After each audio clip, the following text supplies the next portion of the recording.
Yesterday, as he prepares for next week's restart to the season, he was asked about the shutdown and its effect on the MVP race. Take a listen. I'm not disappointed because, things happen and things that you control what you can control, and I can't control that. But as far as the MVP race, I think show what I'm capable of doing,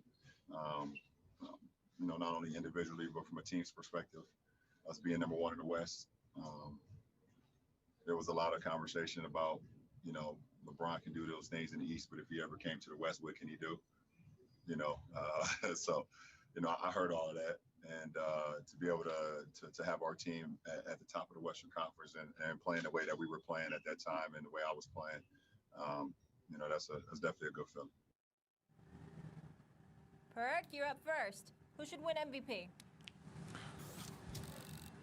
LeBron James. Listen, when you talk about the body of work that LeBron has put in this season, it's been remarkable. Forget that he's 35 years old. Forget that it's year 17.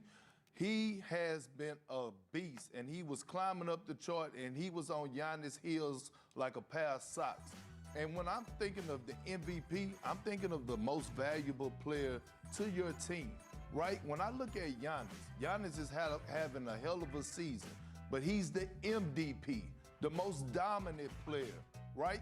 Because he's dominating in every statistical category. But if I take Giannis off the Milwaukee Bucks are still a mediocre team years ago. Second of all, when LeBron James is off the court, the Lakers rank 28 offensively. When he's on the court, they rank second. That's a huge drop-off. So that shows the value that LeBron James brings to his ball club. And then on top of that, this is his first 2010 season. How crazy does that sound? This is his first year averaging 20 and 10.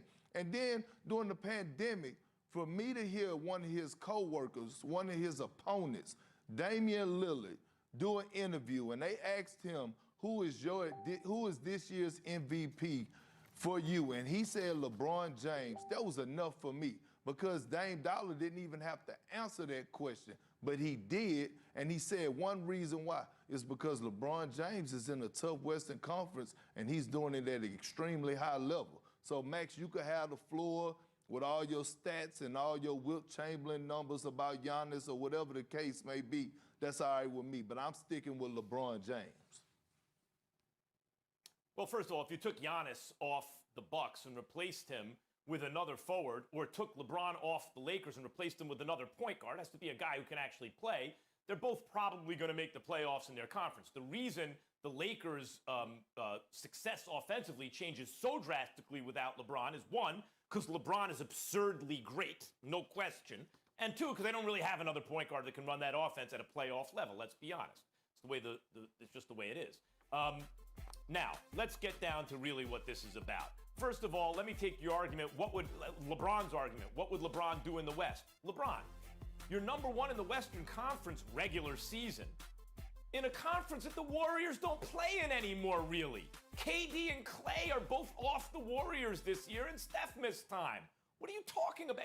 If the unbeatable Warriors, the one LeBron was lucky to get a single win in against the last time he played them in the finals, were still at full strength, the Lakers clearly wouldn't be number one in the West. But at any rate, let's even put that aside. The wordplay about most dominant, best, most valuable, it's all nonsense. It all means the same thing. Best is defined as who's the best for their team. Best is when you take it all away, who gets you closest to a win? The answer is Giannis. Forget about the fact that he's averaging almost 30, 14, and 6 with a steal and a block efficient points. That he's leading the league in PER, player efficiency rating, again on offense. And that he's better than LeBron defensively. Forget about all that stuff. LeBron gets extra credit for being this kind of point guard glue guy who's brought them all along, and he deserves credit for that. But guys, let's look at this soberly. Any team ever with 2 top 5 players on it is always a powerhouse. You can't find me a single example where those are 2 top 5 players in the league that year, and they're not a powerhouse. So the Lakers are a powerhouse. If you put LeBron and AD together, you're going to have a powerhouse team. Now, does LeBron deserve more credit than AD for that? arguably, he has the ball in his hand. He's deciding the offense. I agree about his wisdom and his championship pedigree. That helps them. But LeBron and AD are neck and neck this year for best player on the Lakers. The freak doesn't have, like, Middleton's an all-star player this year, caliber. There's no AD on that team. Max, are you downplaying the Western Conference this year because the Golden State Warriors are not healthy? The same Western Conference that you said the best player in the world plays in Kawhi Leonard. Are you downplaying that Western Conference? That's I'm saying, that's what you're telling me? It's No, is that what you're self-evident saying? that without the Warriors, the West just got weaker, obviously. How? Explain to me. Without the most how did the dominant West team get ever, weaker? how did the conference get weaker? What do you mean? Listen, take the Warriors out, right? Even though they're hurt, take them out. You still have the Lakers, you still have the Clippers, the Jazz, the Nuggets, Portland. If Portland was in the East, do you know where they'll be at right now, Max? I'm just saying. Where I want do you you think to go they would back be in the to. East? Let's go back real quick. Let's go back to 2005, 2006, I believe, right? When Shaq first went to Miami, he was averaging 22 points, 10 rebounds, almost 3 blocks a game, right? And he was dominating. Steve Nash that year averaged 15 and 10, right, for the Phoenix Suns. But he got the most valuable player because he was most valuable to his team and to their success. And I believe LeBron is more valuable to the Lakers' success than what Giannis is doing right now for the Bucks. That's And the just my freak- opinion.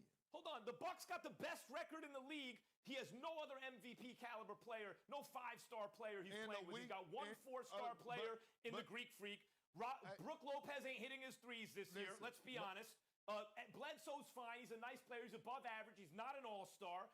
LeBron James, not only did they put the right role players around him, Dwight Howard's been balling. Danny Green was the right guard to get, but he has another MVP on his team. Perk, give me an example of any team in history that you can think of in the NBA with 2 MVP caliber players where they're not a powerhouse. Max, they have the oldest team in the league. They have the oldest team in the league, and they're number 1 in the West. And now the narrative switched because when LeBron James was in the Eastern Conference, it was always, it's the weak Eastern Conference. And he's right. Now all of a sudden, where's this same energy for Giannis? That's the thing I don't get. Like all of a sudden the narrative switched and you're able to move, post now, right? Because it's Giannis and not It was LeBron. right. That's Perk, the thing, it was right? right then. The West was harder, much harder back in the day. And right now, the West is still the better conference. It is much closer than It's much closer than it used to be. Number 1, the most dominant team, the Warriors, are completely not themselves this year. That's one. They went from the most dominant ever to a non-playoff team in 1 year. So that takes a huge chunk out. Kevin Then you Durant look at the leave East. Max? The Celtics are better than